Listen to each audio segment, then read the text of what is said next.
Howdy, howdy, howdy. It's still Tuesday, February 28th, 2017, in this Big Bob.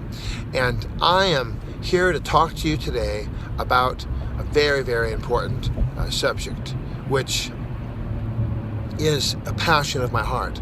Because I suffer really greatly under the burden of this pile-on mentality. We're going to pile on. We're going to make him pay, brother. We're going to forget Jesus, and we're going to throw rocks. We're going to throw more rocks. We're going to pile it on. Pile it on. I mean, it's simply wrong. When Jesus had the opportunity to pile on, what did Jesus do? Jesus got down in the dirt, and he started writing down. From all accounts that I've heard, we don't know what he wrote down, but from all accounts, it's been surmised that he probably was writing down, he could have been writing down everybody's sins. Okay, Bob, you have an anger problem. Matthew, you're not patient. Tommy, you're, and the Lord went through, and so, and then he looked up and he spoke. He said, well, okay, he who is without sin, let him cast the first stone. Well, today, the deal is this. We all know that we're sinners. We all know we're rotten, criminal finks. We know that we're bad hombres. We know that we've messed up big time, bad time, anytime, go time. It's kind of go. I mean, our flesh does not do what we want it to do. And Judah Smith is associated being a human being like somebody that's in the pool trying to hold down one of those inflatable balls under the water. I mean, it's just like, it's tough to do. And the more sin, the more tough it is. Well, it's almost as if people who are in that situation, they just start punching people, knocking them. They just start punching and knocking those people, and remember Marco Polo? I mean, just doing crazy stuff. Now, my call to you as a believer, my call to you as a Christian, my call to you as a church board, as a pastor of this church or of that church, is this: if someone disappears out of your congregation, are they a victim of pile-on? Have they been a victim of a pile-on? People just piling on? And a pile-on does not need to be a pile. A pile-on could be one person. One person can mean the difference between living in the congregation, living in the community, living in the neighborhood, living in the family, and first one all day, and being basically excommunicated. Now, if there's a sinner, if there's a person, let's say they're hooked on drugs, cocaine, or meth, or you name it, and this person refuses to stop the drugs. When you go to the Dream Center in Los Angeles, and I pray that if you know anybody that needs help, that they will go to the Dream Center, you don't get to take your drugs with you. There's no drugs allowed. There's no cell phones allowed for the first many weeks and months. And the Dream Center's program is very rigorous.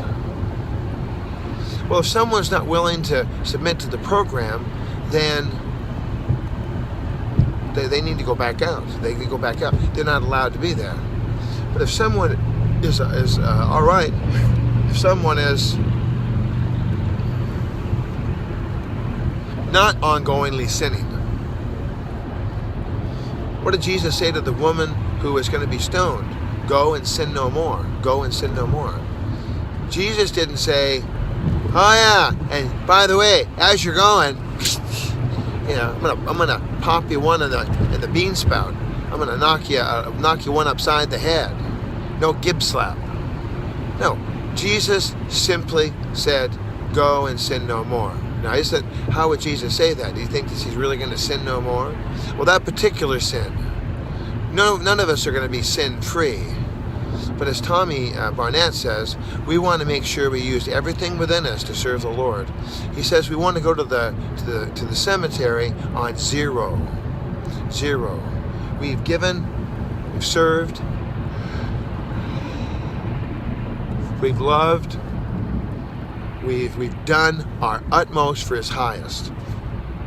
I may be dead before we get to the 15-minute mark on this video. I could die right now. Just saw the health trainer for the Biggest Loser show. I think it was Biggest Loser, one of those big weight loss shows. He was at the gym and hippity-hi-yay and on the floor. A doctor, an actual medical doctor, was there, performed the CPR, got the defibrillators, got him going. And the man stayed about a week in the hospital or more, and he's going to be okay now. His family had a heart attack, because that was his big risk factor. There's no guarantee that I'm going to be able to live. There might be a plane come fall out of the sky on me. Lord Jesus, I pray it doesn't happen. I want to be on the smoker's jar. What's my goal today? What's my objective? What is Bob talking about? Why is he ranting on and on about pylons? It breaks my heart that someone would come to the Casa del Green, and if you didn't hear it earlier, the Casa del Green, for the first time in history of my being there, almost 20 years, was vandalized. Seriously vandalized. And I believe it was an inside job. I believe it was one of the campers has gone rogue, and I cannot get the letter out fast enough. I'm going to get a police report going, because physical property, hundreds of dollars of property, was ripped away. And it's just not right. Not right at all. And I don't know exactly what's going to happen or what's doing here. I don't know. But I'm going to find out. I'm going to find out exactly what is going on. I'm going to find out exactly what the deal is. I'm going to make sure that this situation is held accountable.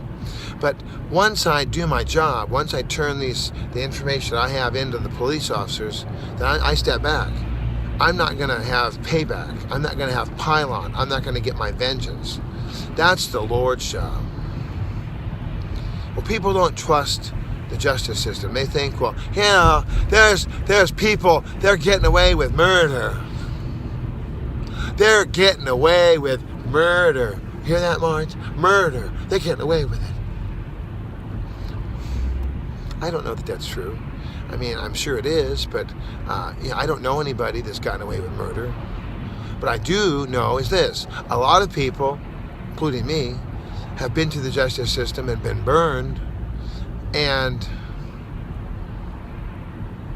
there's nothing we can do. We're just simply burned. We've got this scar that is virtually impossible to deal with, and people who are loving and godly and care, they will listen and they will be present and they will hear the context of how this all came about. You heard about the guy that was in the jailhouse now. He's in the jailhouse now. I mean, there was 4 people in Florida who he had association with. And you might, before I even start this story, let me just give you a little context. Do you have any friends that you just don't hear from anymore? Somehow they just disappear? And do you go and track them down? Do you go to another state and track them down? Do you start calling the FBI and the CIA and the all the groups? And you know what you do? I know what you do. I know what you do. You just forget about them. I have hundreds and hundreds and hundreds of people that I've given hugs to that I consider to be my friends. You are one of those people for sure, because you're getting this devotional. And if you have never tuned into Pastor Bob Devotional, and I just met you, well, hi, I'm Bob. Good to meet you. God bless you. And let's stay close. I've got files and files. I'm going to be moving soon. And I have files and files and files of paperwork and of people that I love and care about. Mementos, things that mean a lot to me. And I don't want to get rid of them. And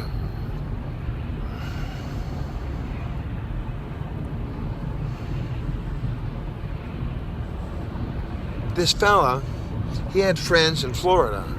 One of them was having a baby, and the wife's water broke, and they went to the hospital, and the whole 9 yards. Well, don't ask me how this happens, but someone wanted to pile on. We're going to pile on. We're going to fix his little wagon. Maybe the guy didn't look at him right. Maybe the guy made a mistake. Maybe he cut him off in traffic. I don't know what the motivation was, because I wasn't there at the trial. But I do know this. This man was convicted of murder in New York City. New York City?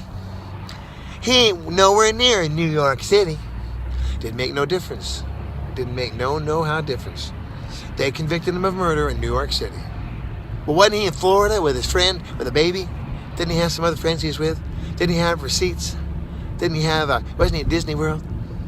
Yeah, he had all that. And he turned in, all that he could have. And he turned in all his receipts, actually. Well, 20 years he's been in prison, locked up. He's in the jailhouse now. And a new DA is prompted to take another look at the case. Well, the police suddenly realize, hey, Freddie, drop the donut, pal. Remember those receipts you're supposed to take down to the DA? You better get along now, 20 years later. And then Dateline, or one of the news shows, 60 Minutes, they went out to Florida and they, hello, are you there? Listen, remember that guy that was with you on the, you know what happened to him? I don't know. I guess he didn't call me back. I guess he got busy, He's been busy in the jailhouse now. He was in the jailhouse now. And the person said, well, I knew he had some trouble, but I figured that they would call me if they needed me. And I figured they didn't need me because they didn't call me. And, people just write stuff up. They're busy. Well, the guy is not in the jailhouse now. The guy is totally exonerated and free. But he spent 20 years being piled on. Yeah, he's a murderer. And if you check out, I mention this almost every day, the Innocence Project, you check out the stories of people who have been convicted of crimes that they never had any business with. The good thing is that we are getting better at crime detection and crime, but that's a whole other subject. My point is that if someone is guilty of something and that they got their ticket, or they had a meeting at the school, or they had whatever, unless it's your son or daughter and you're gonna pile on, these cars are just scary. My car is rocking with these jets flying by. I'm gonna pull over this way a little bit to the right, be a little farther away from the disaster. Oh, praise you, Jesus. This is where you need God. Protect you. Today, let's be lovers. We talked about this last 15 minutes. Jesus calls us not to be pile-ons, but to be lovers. To love our neighbor as ourselves. That's our job, not to pile on. And guess what? The property that's been destroyed at the Casa del Green, I will do my best to discover who did it, and if they do, I will take it to I will go to the police. I will ask for an arrest. I will ask for a prosecution, and I will definitely make sure that person or persons is held accountable, because it's not right. Now, if the Lord tells me to let it go, I'll let it go. I've already let go. In the name of the Father, and the Son, and the Holy Spirit, I forgive that person. But their forgiveness does not mean that they don't have to have consequences. And guess what? Once the person that's held accountable has gone to jail, they've been convicted, they've done their time, maybe they're going to serve, 4 months in jail, which will equal 2 months. They have to pay a fine, and they don't pay the fine because they have no money. Whatever it is, that's it. We don't go in a month or two and we're going to pile on. No, we're not going to pile on. We're going to step back. We're going to be graceful. We're going to be kind. We're going to be loving. We're going to be the people of God. Be the people of God today, people. Let the Lord take care of judgment. Let the Lord take care of vengeance. Let the Lord take care of. We're gonna have to come back because I got one more 15-minute segment. We're gonna do 3 again today. It's gonna be the triple. We did triple yesterday, triple today. So tune back in. Love you. 213-713-8954 or 8954green@att.net.